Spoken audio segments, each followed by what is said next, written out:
The Vietnam War, November 1, 1955, April 30, 1975, was an armed conflict in Vietnam, Laos, and Cambodia fought between North Vietnam, Democratic Republic of Vietnam, and South Vietnam, Republic of Vietnam, and their allies. North Vietnam was supported by the Soviet Union and China, while South Vietnam was supported by the United States and other anti-communist nations. The conflict was the second of the Indochina Wars and a proxy war of the Cold War between the Soviet Union and U.S. The Vietnam War was one of the post-colonial wars of national liberation, a theater in the Cold War, and a civil war, with civil warfare a defining feature from the outset. Direct U.S. military involvement escalated from 1965 until U.S. forces were withdrawn in 1973. The fighting spilled into the Laotian and Cambodian civil wars, which ended with all three countries becoming communist in 1975. In late 1967, the PAVN lured American forces into the hinterlands at Doc 2 and at the Marine Key Sand Combat Base, where the U.S. fought the hill fights. These were part of a diversionary strategy to draw U.S. forces towards the Central Highlands. Preparations were underway for the Tet Offensive, with the intention of Ban Tien Dung forces to launch direct attacks on the American and puppet nerve centers, Saigon, Hue, Da Nang, all the cities, towns and main bases. Le Duan sought to placate critics of the stalemate by a decisive victory. He reasoned this could be achieved through sparking an uprising in the towns and cities, along with defections among ARVN units, who were on leave during the truce period.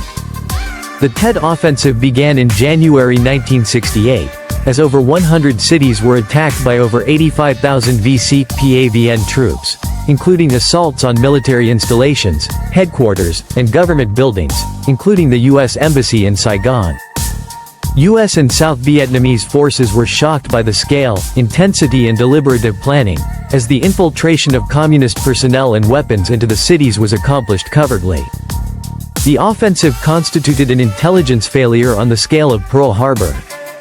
Most cities were recaptured within weeks, except the former imperial capital Hue, which PAVN-VC troops held on for 26 days. They executed approximately 2,800 unarmed Hue civilians, ARVN POWs, and foreigners they considered spies. In the Battle of Hue, American forces employed massive firepower that left 80% of the city in ruins. At Quang Tri City, the ARVN Airborne Division, the 1st Division in a U.S. 1st Cavalry Division regiment, held out and overcame an assault intended to capture the city.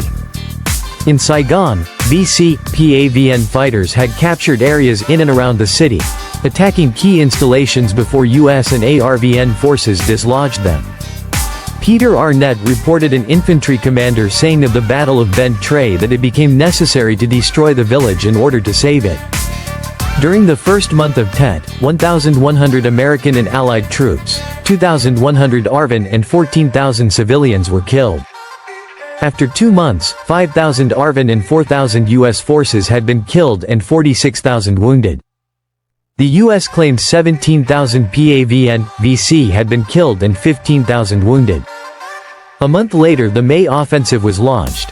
It demonstrated the VC were still capable of orchestrating nationwide offensives. 2 months later, the Phase 3 offensive was launched. Communist losses across the offensives was 45,267 killed and 111,179 total casualties, mostly Viet Cong. It had become the bloodiest year up to then. The failure to spark a general uprising and lack of defections among the ARVN units meant Hanoi's goals had failed at enormous cost. Prior to Tet, in November 1967, Westmoreland had spearheaded a public relations drive for the Johnson administration to bolster flagging public support. In a speech to the National Press Club, he said the end comes into view. Thus, the public was shocked and confused by the Tet Offensive. Public approval of his performance dropped from 48% to 36%, and endorsement for the war fell from 40% to 26%. The public turned against Johnson as the offensives contradicted claims of progress.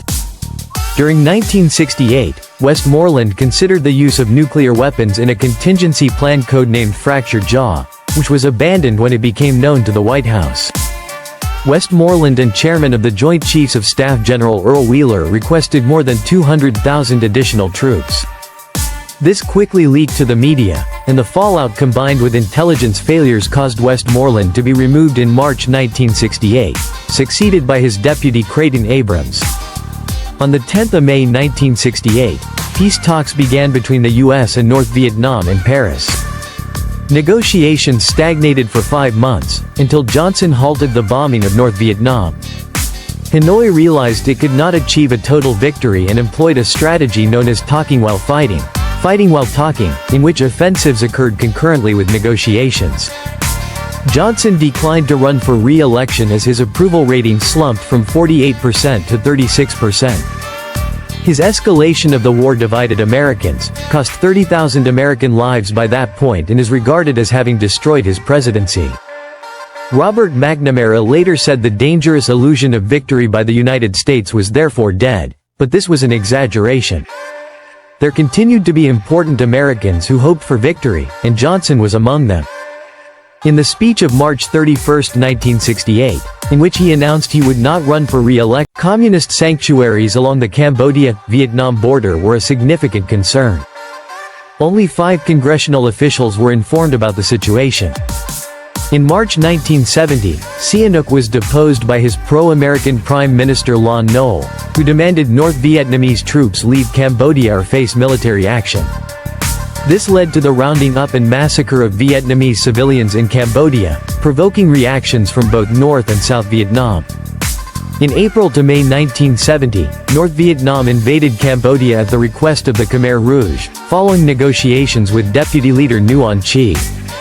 Nguyen County Thatch recalls, "Nguyen Chi has asked for help and we have liberated 5 provinces of Cambodia in 10 days." US and ARVN forces launched the Cambodian campaign in May to attack PAVN-VC bases.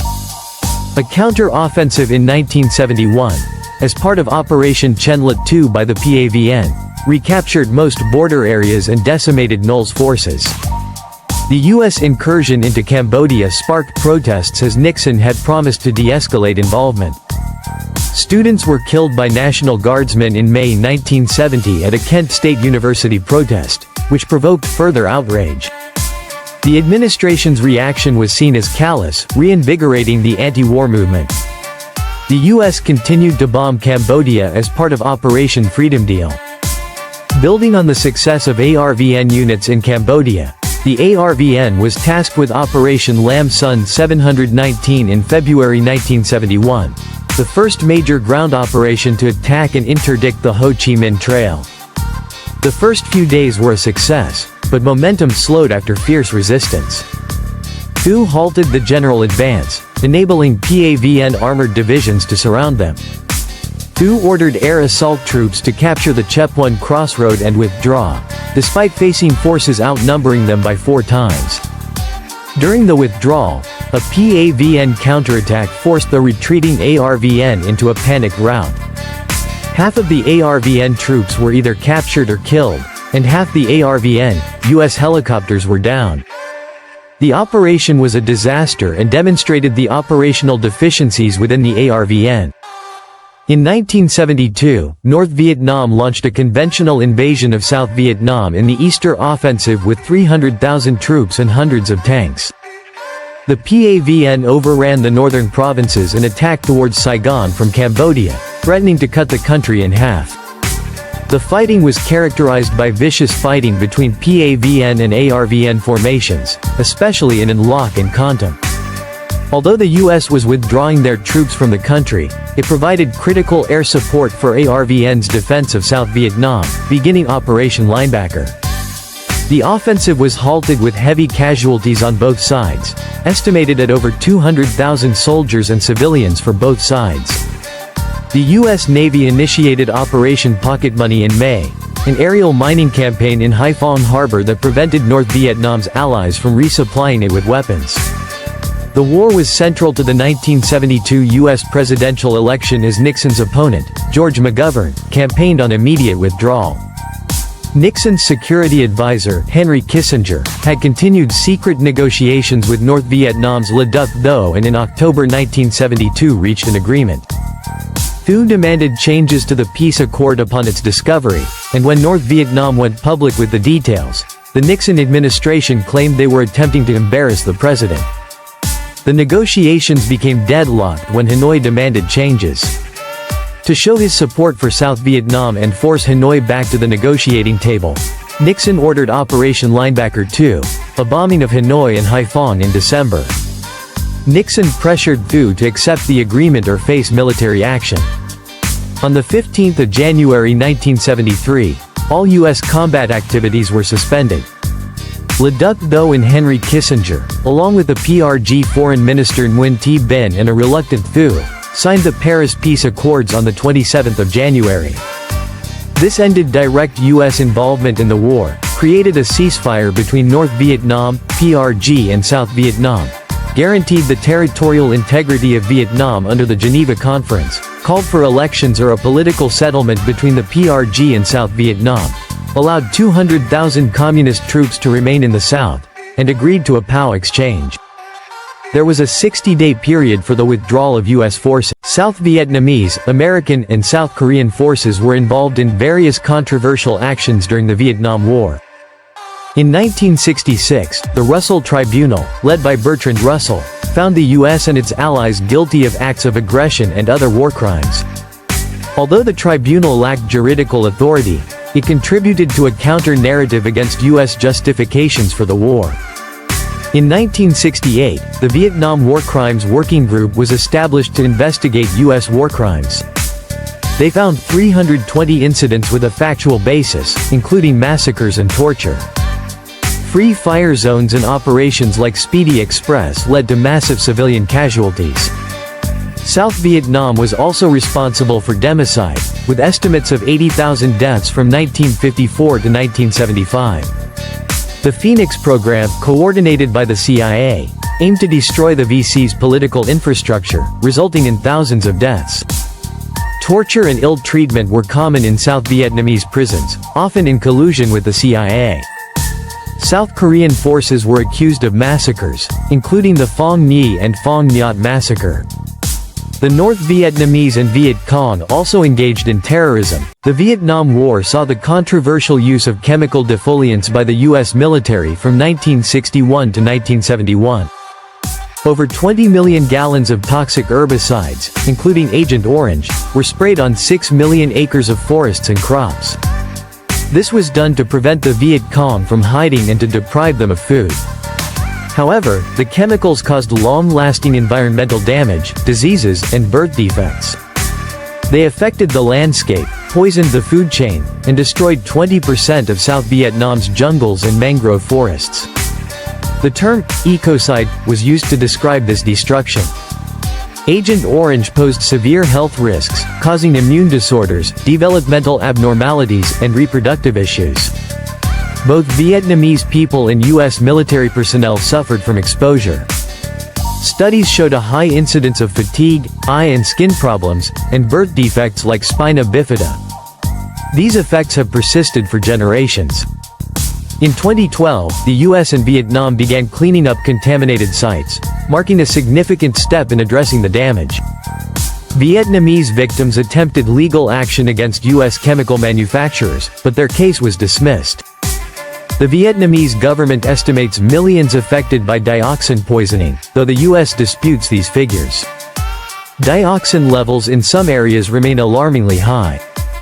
The U.S. Veterans Administration recognizes several diseases linked to Agent Orange exposure, including cancers and diabetes.